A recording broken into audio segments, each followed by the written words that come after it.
बंगाल में ईडी और सीबीआई की लगातार कार्रवाई की वजह से बंगाल की राजनीति में काफी दिनों से बवाल मचा हुआ है। बीजेपी ममता बनर्जी को घेरने का कोई कसर नहीं छोड़ती। वहीं तृणमूल कांग्रेस की मुखिया ममता बनर्जी के बयान के बाद एक बार फिर मुख्यमंत्री चर्चा में आ गई हैं।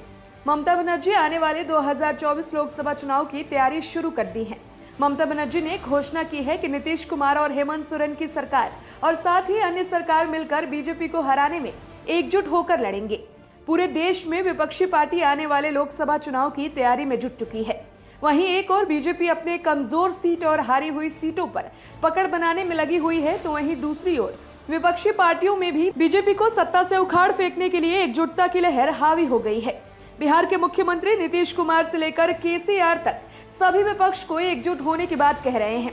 इसी दौरान मुख्यमंत्री ममता बनर्जी ने भी खेला होवे स्लोगन देकर 2024 चुनाव का बिगुल फूंक दिया है। आपको बता दें कि खेला होवे स्लोगन की तर्ज पर तृणमूल कांग्रेस की पार्टी ने विधानसभा चुनाव में जीत दर्ज कराई थी। विधानसभा चुनाव में टीएमसी की सरकार बनने के बाद राज्य में कई जगह हिंसा की वारदातें सामने आई। बंगाल बीजेपी पार्टी के नेताओं ने हिंसा को लेकर ममता सरकार पर लगातार आरोप लगाते हुए नजर आए। बंगाल बीजेपी के विरोधी नेता सुवेंदु अधिकारी ममता सरकार को गुंडों की सरकार और तोलाबाजी की सरकार कहते हैं। 2024 लोकसभा चुनाव को लेकर ममता बनर्जी का कहना है कि नीतीश कुमार, हेमंत सोरेन और भी कई लोग साथ मिलकर विपक्षी दल बीजेपी को हराने के लिए एकजुट होंगे। एक तरफ हम सब होंगे तो वहीं दूसरी तरफ बीजेपी होगी। बीजेपी के 300 सीटों का घमंड सब मिलकर तोड़ देंगे। 2024 में एक बार फिर खेला होवे। मुख्यमंत्री ने कहा कि बीजेपी को लगता है कि हमें सीबीआई और ईडी से डरा सकती है।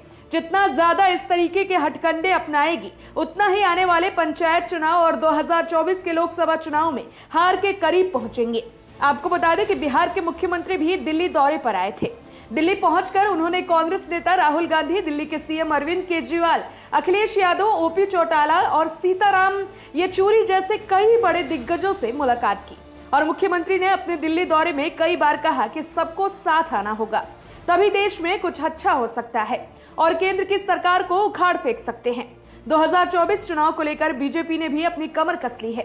राष्ट्रीय अध्यक्ष जेपी नड्डा, केंद्रीय गृह मंत्री अमित शाह और बीजेपी के राष्ट्रीय संगठन महासचिव बीएल संतोष भी 144 लोकसभा सीटों पर पार्टी को और मजबूत करने को लेकर केंद्रीय मंत्रियों के साथ बैठक कर रहे हैं। और ये बैठक ऐसे समय में हुई जब कांग्रेस के भारत जोड़ो यात्रा और विपक्षी एकजुट होने में लगे हुए हैं।